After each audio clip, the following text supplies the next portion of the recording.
यही नहीं, अभी और सुनिए। बंधुओं, आगमन ही प्रस्थान का कारण होता है और जन्म लेना ही मृत्यु का कारण होता है। फरना ही झरने का कारण होता है और बढ़ना ही बुताने का कारण होता है। हंसना ही रोने का कारण होता है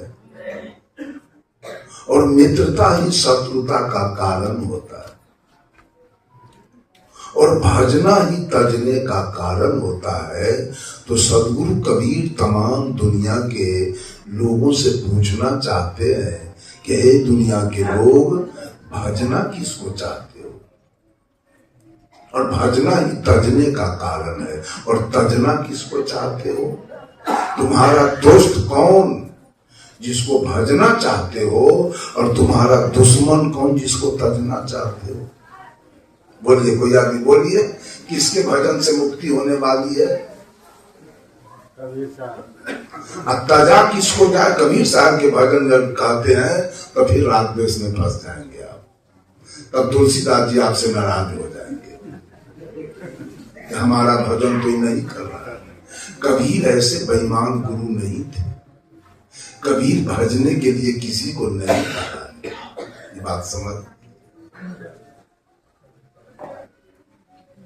समस्या खड़ी है, किसको भजा जाए और किसको तज दिया जाए।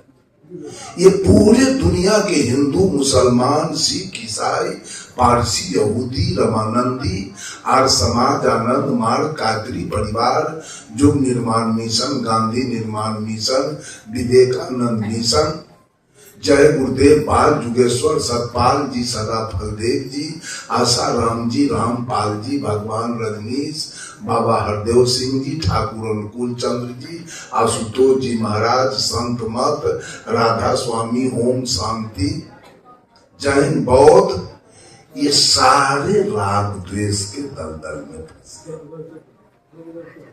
कहीं भजन नहीं है, गौर कर लीजिए। कहीं भजन नहीं और कहीं भक्ति नहीं। साहब कबीर ने कहा, कबीर यह जग जलते देखा, अपनी अपनी आग, ऐसा कोई ना मिला, जा सो रही है लाग। सारी सृष्टि जल रही है, कोई काम के आग में, कोई क्रोध के आग में, कोई लोभ के आग में, कोई मोह के आग में, कोई तृष्णा के आग में, कोई अहंकार के आग में। रामानंदी जल रहा है संत मत से, उसका चाल उसको पसंद नहीं। और संत मत वाला जल रहा है कबीरपन से, इसको उसका चाल पसंद नहीं। एवं प्रकार से सब दल वाले एक दूसरे से जलने में लगे हैं। मुक्ति किसकी होगी और कल्याण किसका होगा और स्वर्ग कौन कौन जाएगा? आज राम के भजने वाले रावण को भरपेट गाली पड़ते हैं। न हो तो पुतला फूक के तापते हैं। न इनका दादा देखा रावण को कि नाना कि न, इसका पता नहीं है।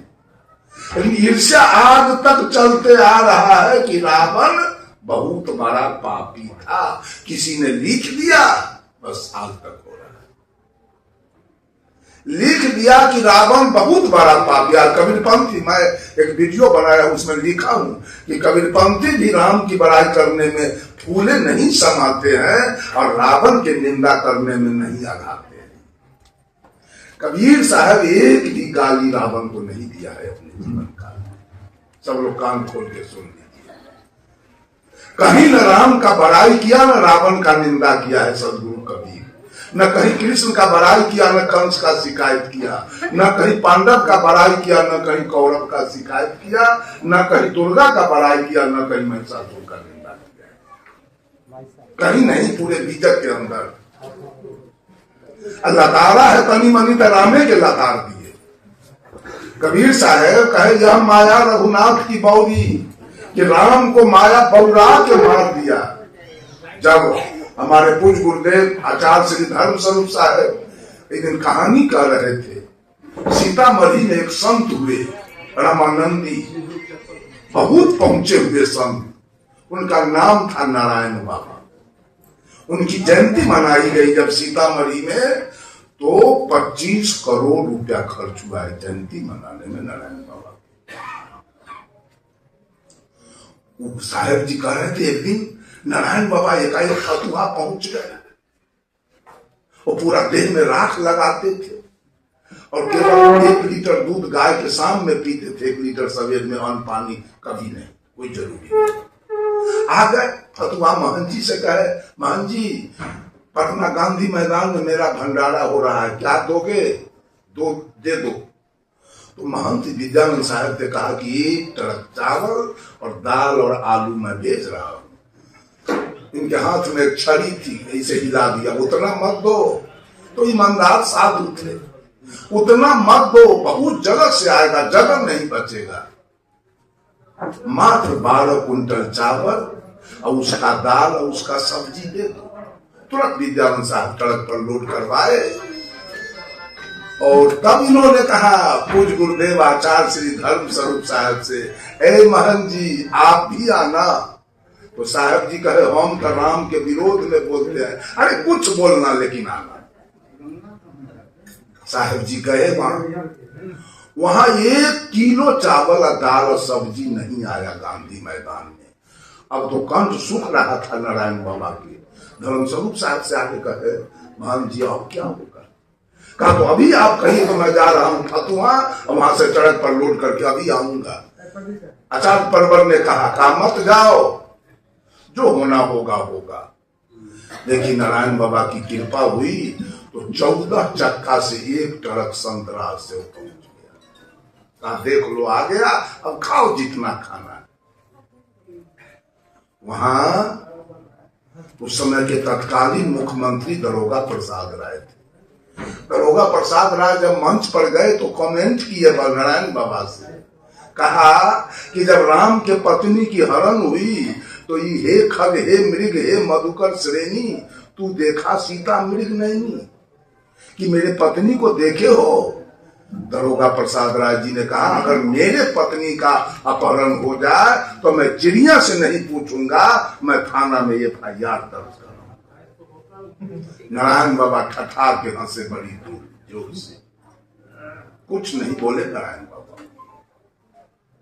बंधुओं, लिखी हुई बात पर गला कटाने के लिए ये दुनिया तैयार है। तो ठीक है, रामचरितमानस में लिखा गया मास दिवस का दिवस भाव, मर्म न जाने को, रथ समेत रवि था के निशा कवन विधि हो। जब भगवान राम लक्ष्मण भरत शत्रुघ्न चारों भाई का जन्म हुआ, पूरे अयोध्या में जन्मोत्सव मनाया गया। और जब जन्मोत्सव शुरू हुआ तो ये सूर्य 1 महीना तक राम का जन्मोत्सव देखते रह गया, ये भूल गया, डूबने के लिए नहीं किया। परिणाम हुआ कि मास दिवस का दिवस भा, राम के जन्मोत्सव में 1 महीना का 1 दिन हो गया। सूर्य तो डूबा नहीं, वो तो जन्मोत्सव देख रहा। ये मर्म न जाने कोई, तुलसीदास जी ने लिखा, इस मर्म को आदि कभी वाल्मीकि जी भी नहीं जान पाए। 16वीं शताब्दी में तुलसीदास जी जान गए और रामचरितमानस में लिखा गया रथ समेत रवि था के सूर्य अपने मंडली के साथ 1 महीना रुका रहा, निशा कवन विधि होई, रात्रि किसका नाम है? मान लीजिए, नहीं मानिएगा, सूर्य छठिहार नहीं देखेगा। बस लिखा हुआ है रावण बहुत बड़ा पापी था, कुंभकर्ण बहुत बड़ा पापी था। किसी ने लिख दिया भज रहे हैं राम बहुत बड़े पंडित जी थे तो बूझ रहे कि राम भगवान थे, और रावण बहुत बड़ा पापी था। ये दुनिया का चाल तो यही है, एक को भजेगा एक को गरियाएगा, एक को भजेगा एक को गरियाएगा, एक से राग है एक से द्वेष, एक से कुटमैती है एक से दुश्मन। किसके भजने से मुक्ति होगी? शायद कबीर पूछते हैं दुनिया के लोगों से, सेत बांध के पार गए सेत बांध के पार गए सीता के भरतार, ताही अगस्त मुनि अच गयो इनमें को करता है। तुम्हारे रामचरितमानस में लिखा है कि सीता के दुल्हा राम सेत बांध रामेश्वर बांध के लंका गए, और तुम्हारे रामचरितमानस में लिखा है तो अगस्त मुनि एक चिड़ुआ में उठा के समुद्र को पी गए। तो कंपैरिजन करके बताओ कि पुल बनाने वाला बड़ा कि पी जाने वाला बड़ा, कौन बड़ा होगा? समुद्र को पीने वाला बड़ा कि समुद्र पर पुल बनाने वाला बड़ा? पी जाने वाले को कौन भजता है आज? सब पुल वाला के पीछे। कबीर साहब पूछते हैं, गिरवर धारे कृष्ण जी धौला गिरी हनुमान, शेष नाग सब सृष्टि संहारे, तो इनमें को भगवान? किसको बड़का मानोगे? गोवर्धन उठाने वाले को कि धौलागिरी उठाने वाले को कि संपूर्ण सृष्टि उठाने वाले को? तो शेषनाग के पीछे के है? अगर अवसर मिल जाए तो थुथना थूर देगा उसी से। सब है गोवर्धन वाला के पीछे, धौलागिरी वाला के पीछे पड़ा हुआ है। कबीर पूछते हैं, काटे बंधन विपत्ति में कठिन कियो संग्राम, मैं तो ही पूछो पंडिता गरुड़ बड़ा की राम। जब राम नाग फांस में बंधे तो काटा किसने? तो गरुड़ बड़े कि राम बड़े? कहीं तो ईमानदारी बताइए, कहीं तो सत्यता बताइए। ये भजने और तजने की बीमारी, जिस दिन महिला सब छठ करती है वो दिन दुर्गा जी के दतमनो पानी जन पीता है। इसको भजा है, इसको तज दिया है। हनुमान जी अलगे टिडी भेल बेचारा ताक रहा। राम के भजने वाले रावण को गरिया रहा, कृष्ण के भजने वाले कंस को गाली दे रहा, पांडव के भजने वाले कौरव को गाली दे रहा, दुर्गा के भजने वाले महिषासुर को गाली दे रहा, राम के भजने वाले रहीम को गाली दे रहे हैं, मंदिर वाले मस्जिद वाले को गाली देते हैं, मस्जिद वाले गुरुद्वारा वाले को गाली देते हैं, गुरुद्वारा वाले गिरजाघर वाले को गाली दे रहे हैं। आखिर किसको भजा जाए? एक महिला रो रही है और रो के कह रही है,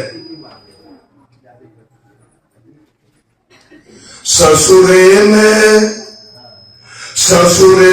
भेजबई संदेश,